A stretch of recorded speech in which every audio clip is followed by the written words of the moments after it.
ધણી જય રામા પીર, હર હર મહાદેવ। જુનાળાના પાદરમાં ગરવા ગિરનારની ગોદમાં ગરવા ગિરનારની છત્રછાયામાં જુનાગઢના પાદરમાં અને પાદરિયા ગામે આલમદેવ આશ્રમ અને પૂજ્યપાદ કાલિદાસ બાપુના સાનિધ્યમાં આમ તો 25-27 વર્ષથી કોઈ વર્ષ એવું નથી કે અહીં રૂડો આવો અવસર ન થયો હોય।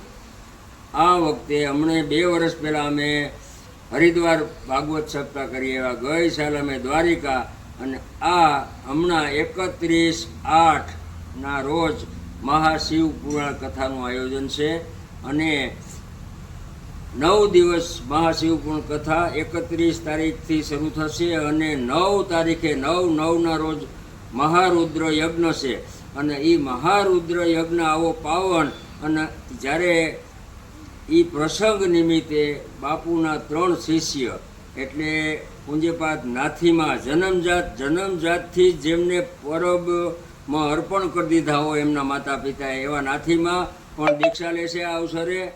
બીજા જયરામદાસ બાપુ પણ બાપુના શિષ્ય હોય। મહુવાની બાજુમાં દુઘેડી 7-8 ગામમાં એમના સેવકો હોય અને તપ જપ કરતા હોય ને મોટું નામ હોય એવા જયરામદાસ બાપુ પણ તે જ દિવસે શુભ દિવસે દીક્ષા લેશે। ત્યાર પછી પૂર્ણદાસજી બાપુ વડોદરા, આ ત્રણેય સંતોને પૂજ્યપાદ કાલિદાસ બાપુ દીક્ષા અર્પણ કરશે અને આ પ્રસંગ આ અવસરે પરબ શાખાના ગોળ મહારુદ્ર યજ્ઞ નિમિત્તે પરબ શાખાના ગોળ એટલે શાસ્ત્રીજી પ્રવીણભાઈ પણ એમને કંઠેથી એમને મુખેથી જે કંઈ મંત્ર અર્પણ કરશે અને બાપુ દીક્ષા આપશે। અહીંયા હમણાં જ રૂડો અવસર છે।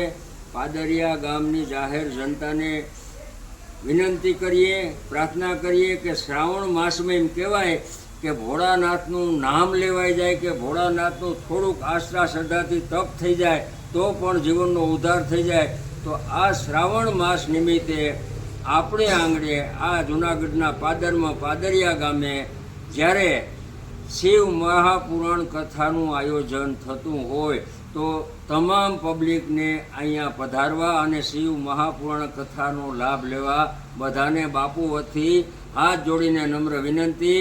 અને આ કથાના શાસ્ત્રીજી છે જગદીશચંદ્ર વ્યાસજી જેઓ મોટા એક 12 જ્યોતિર્લિંગમાંનું એક ત્રંબકેશ્વર મહાદેવ નાસિક એમના ટ્રસ્ટી એમાં ટ્રસ્ટમાં પણ છે અને સાણસલી વિસ્તારમાં 7-8 ગામમાં દાતા તરીકે જેમનું મોટું નામ હોય, ક્યાંક કોઈના ગરીબ દીકરા દીકરીના લગ્નો થતા હોય અને આને ખ્યાલ આવી જાય એટલે એમના મા બાપને મળે અથવા બોલાવી અને એને વિનંતી કરે કે જ્યાં તમને ક્યાંક મૂંઝવણ હોય ક્યાંય કામ હોય તો છૂટે હાથે મોટું મન રાખીને દાન કરતા હોય એવા દાતા તરીકે જેમની છાપ છે એવા શાસ્ત્રી વ્યાસજી અહીંયા આપણા કથાનું વિસ્તરણ આપણે સંભળાવશે। એમના મુખેથી કથા સાંભળવી, શિવ મહાપુરાણ સાંભળવું એ જિંદગીનો લાવો છે। સર્વે પાદરિયા અને આજુબાજુની ગામની જાહેર જનતાને નમ્ર વિનંતી કે આવો આ કથાનો લાભ લ્યો અને તમારા જીવનને પાવન અને ધન્ય કરો। ખૂબ ખૂબ આભાર, ધન્યવાદ। મારી બાજુમાં પૂજ્યપાદ કાલિદાસ બાપુ બિરાજમાન હોય। ગત ગુરુ પૂર્ણિમાને દિવસે જેમની તિલક વિધિ કરી હોય એવા આ સાઈડમાં ગોવિંદાસ બાપુની પણ હાજરી હોય। આ આખા પ્રસંગના મુખ્ય આયોજક ગોવિંદાસ બાપુ આયોજક છે, એમના નીચે પણ બળદેવદાસ બાપુ છે। ખૂબ ખૂબ આનંદ આવશે આ પ્રસંગ, શ્રાવણ માસ, મહાશિવ કથા અને બધા ધન્ય થાવ અને પધારજો। ખૂબ ખૂબ આભાર, ધન્યવાદ।